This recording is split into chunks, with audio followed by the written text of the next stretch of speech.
medyo tinansya ko lang, pero may precise yan. Kasi 320 by 240 eh. So, yung X mo, 0 to 320. Saka nakikita naman dun sa Roborel kung anong value, di ba? So, yung back size, kung yung back size mo, kung greater than 70, stop na siya. Yan ang L stop. Kung less than 70, either magpo-forward siya o magpo-compensate siya kung hindi na atento. Ang priority niya yung pagpo-compensate. Bago yung pagpo-forward. Kasi mamaya nakagal siya. Yun nga, after nito, list priority ng thread. Ito nga. Kukunin niya sana yung image, i-display niya sana kasi hindi ko pa nagagawa. Tapos oo nga pala. Kasi itong mga batch na to, mga ano lang yan. Maganda na pa. Mga militaw na ano yan. Actually sa thread ko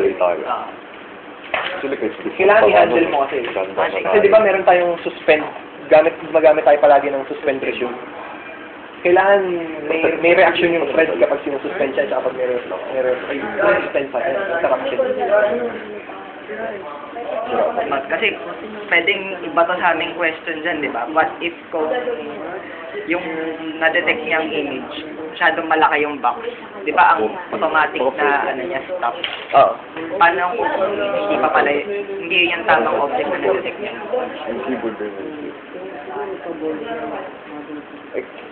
Kasalanan ng image processing yun. So what if kung nandun nga yung ano, bala na, sabi mo fail. Hindi kasalanan ng image processing yun, pero yung intelligence, Wala yung... Basic. yung intelligence naman, hindi mo magkakamali yan eh.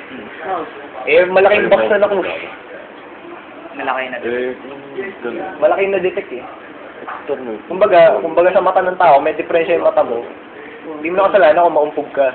May diferensya ang mata mo eh. Diba? Gamitin mo yung mga ganong argument sa panel. Okay. Para maya-maya nasa DO ka na. Okay, ikaw na bahala mag-refine nun. Kulahin mo na. Yun na yun. Okay. Yung RRA ay hindi, component.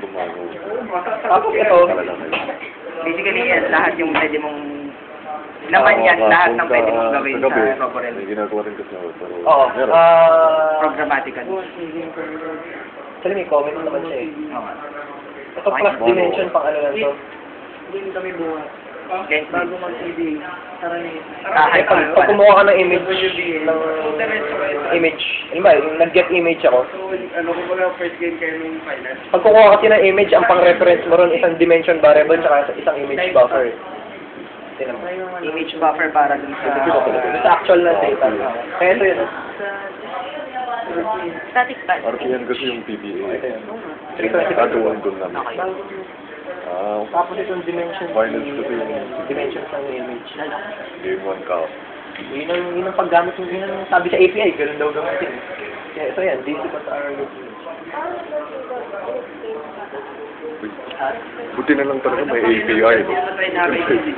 Yun yung nagpaano eh.